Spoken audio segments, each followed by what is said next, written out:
Hello, beloved. I'm James Henry, and this is our weekly moment. Welcome. I had some thoughts to share today, but I want to begin, as I always do, by reminding you you are infinitely precious and unconditionally loved for the gift you already are, right as you are, where you are. And it's important that you begin to see yourself that way, because as we see ourselves that way, we can see the world that way. As I was thinking about seeing today, I was thinking of a phrase that I heard several years ago from one of my favorite teachers, Richard Rohr, when he said to us, "We don't see the world as it is, we see the world as we are." And I want to unpack that a little bit with you today because I realize we spend a lot of our time and our life labeling things around us, from trees and leaves.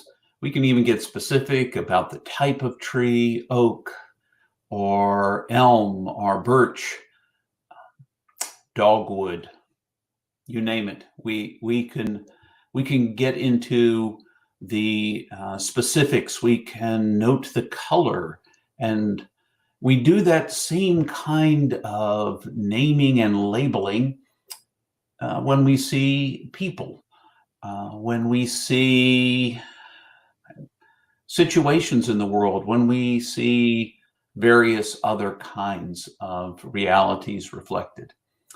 And it's that labeling that leads us to a place where we have already, in labeling, predetermined the nature of that which we see.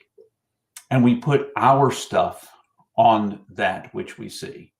It's not what is, it's what we see as what is. And it may sound like a little semantic dance. I'm playing with words, but it's a reality.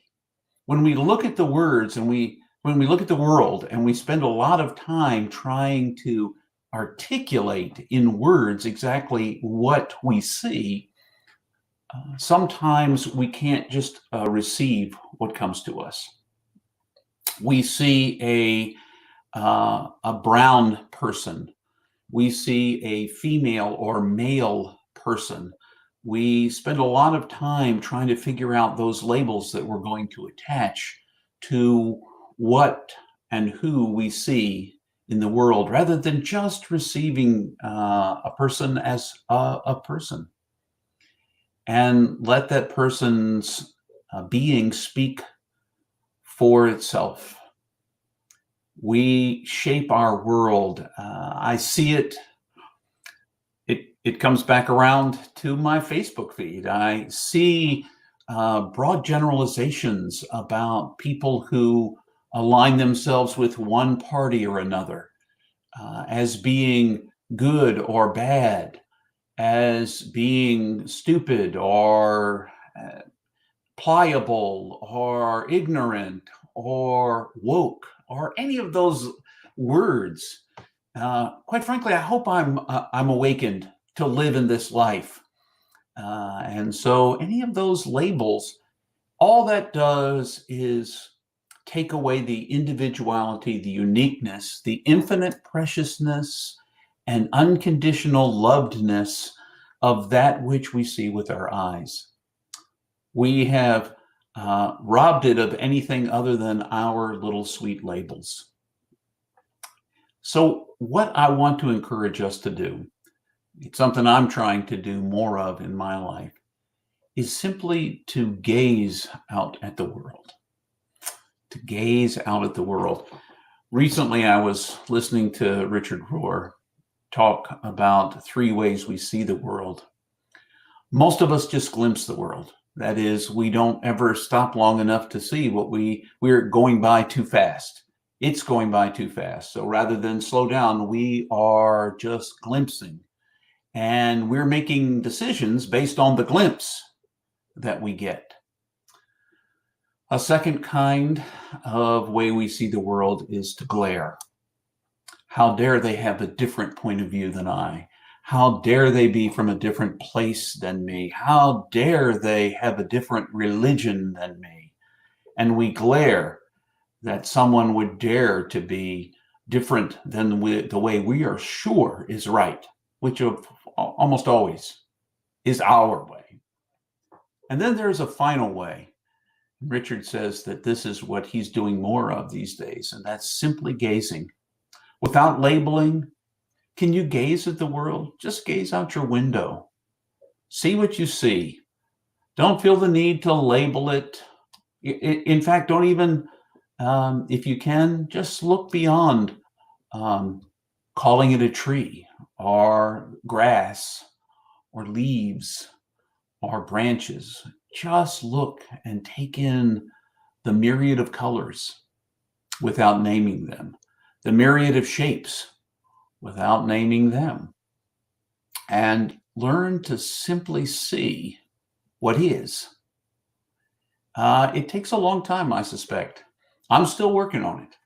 I still see the world as I am more than I see the world as it is.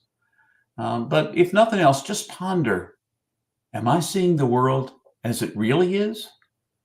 Or am I seeing the world as I want to see it, as I have pre-labeled it, as I have prejudged it?